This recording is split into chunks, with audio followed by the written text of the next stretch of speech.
Welcome to our final video for our lecture series on Monday, March 13th, where we talk about some physical properties that are made apparent from molecular orbital theory and also agree with what we see experimentally. Specifically that of this idea of magnetism, paradiamagnetism in molecules. So let's get into it. So I'm going to start by making a statement for us, which is one that we may have heard if we've taken a physics course before in our life, and that is that charge is responsive to a magnetic field.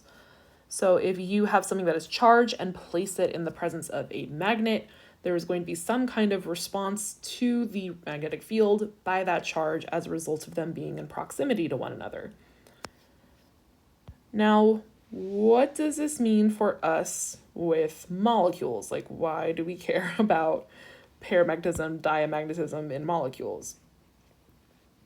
So if charge is responsive to a magnetic field, then that means this includes the negative charge that an unpaired, meaning no spin pairing, electron carries. So if I were to place an electron in proximity of the magnetic field, B, magnetic field, I would see some kind of interaction between these two, which I'm not going to draw the actual full vectors of, as a result of physics. So let's talk about properties of molecules, specifically this idea of diamagnetism.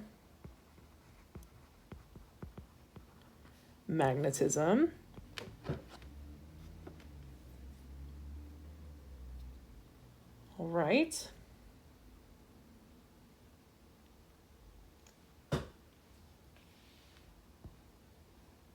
So, if a molecule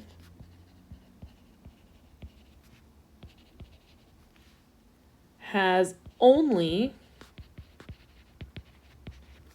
paired electrons in its highest occupied molecular orbital, you will see this again in OChem, the HOMO, highest occupied molecular orbital or highest energy molecular orbital that has electrons in it, then this molecule is unresponsive to a magnetic field, B vector.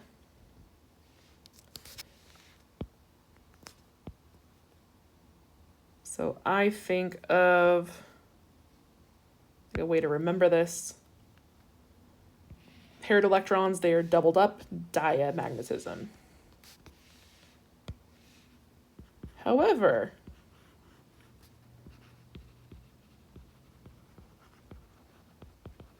paramagnetism is kind of the opposite. So if a molecule has any unpaired electrons in its highest occupied molecular orbital, then the molecule itself is responsive to a magnetic field. So pair unpaired electrons. And the best example of this is looking at oxygen. So if you recall from our Lewis dot structure of oxygen, our Lewis structure gives us something like this. Oxygen doubly bound to oxygen with two lone pairs. So O double bonded to O with two lone pairs on each oxygen. And it's because of the presence of these two lone pairs in the Lewis model, we would expect for oxygen to be diamagnetic. meaning we would not expect oxygen to be responsive to a magnetic field due to all of its electrons from the Lewis model being paired up in spin pairs. However, this is not what we observe experimentally. If you were to take oxygen gas and put it in the presence of a magnetic field, you would see that oxygen gas molecules would start to accelerate. They would interact with this this magnetic field. So why? Why is it that we see inherent paramagnetism in oxygen when the Lewis model doesn't predict it? And the answer comes from MO theory. So this is the power of molecular orbital theory. It allows us to make a construct of bonding that better matches what we observe in the lab. So let's go ahead and draw the MO diagram for O2. And to save myself some vertical space, I am going to only draw the valence orbitals because I already know that if I were to look at my 1s and 1s, then I would have a sigma star and a sigma, and these would effectively cancel one another out and not contribute to my bond order or any idea of para or diamagnetism. So I'm just going to look at my valence orbitals. So it's going to be my 2s, and then my 2p. So oxygen, 1s2, 2s2, 2p4, 1s2, 2s2, 2p4. If you need to verify that without a periodic table and pause the video, check it for yourself. Okay, we are now going to look at just our valence. So I'm going to look at my 2s. This is going to form my sigma s bonding and sigma s star antibonding. And then I'm going to look at my 2p. This is going to form my sigma p bonding from my px orbitals, and then my pi bonding from my py and pz orbitals, then my pi star, and my sigma star, sigma p star antibonding. Okay, connecting everything. You know, maybe this will be a little cleaner if I actually do straight lines. Let's try that.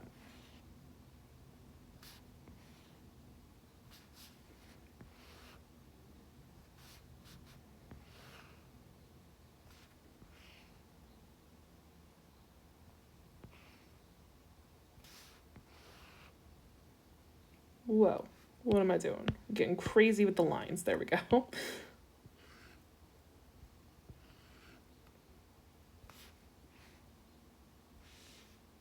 And then here and here. And here and here. If you like, you can always do boxes instead of these like horizontal lines that I'm doing. So if you want to replace this with a box, you can make this an orbital box diagram. Whatever works for you. Okay, 2s2, 2p1, 2, 3, 4, 1, 2, 3, 4. Okay, so I've got 4 electrons that are going to come together from each of my 2s orbitals. 1, 2, 3, 4.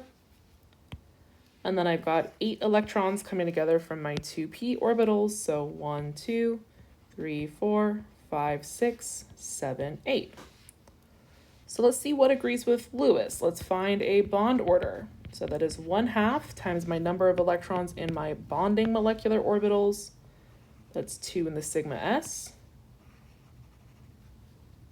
2 in the sigma p, and 4 in the pi.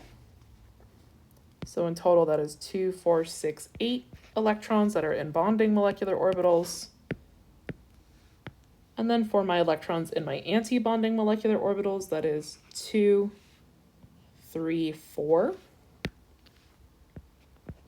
So 8 minus 4, that is 1/2 times 4, which gives us 2, which we would call a double bond if we were using the Lewis model. And what do you know? Lewis predicts a double bond, and MO theory agrees with that.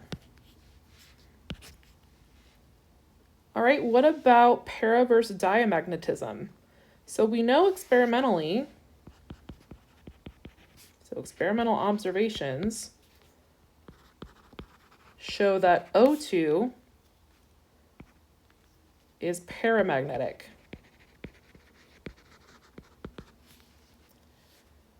So Lewis does not agree with this.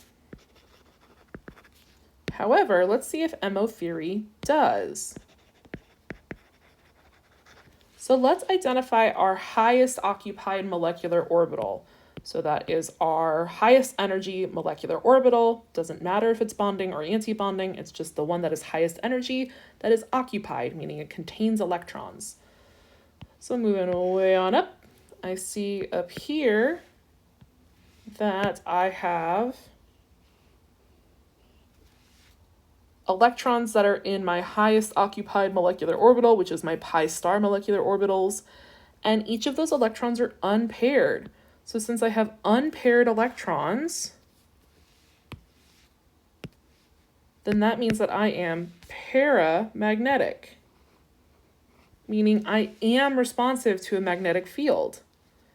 So MO theory shows us as being paramagnetic, and that agrees with what we see in the lab.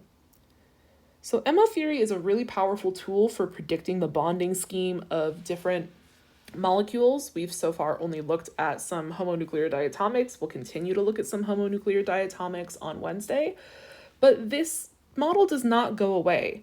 So you are going to have to think extensively in organic chemistry about both Vesper theory in terms of hybridization and molecular orbital theory, because you're going to be looking at the stability of compounds based on how they're bonded together, right? Organic chemistry is basically the study of how carbon bonds to carbon and other things. So this does not go away. Okay, I think that's going to be it for today.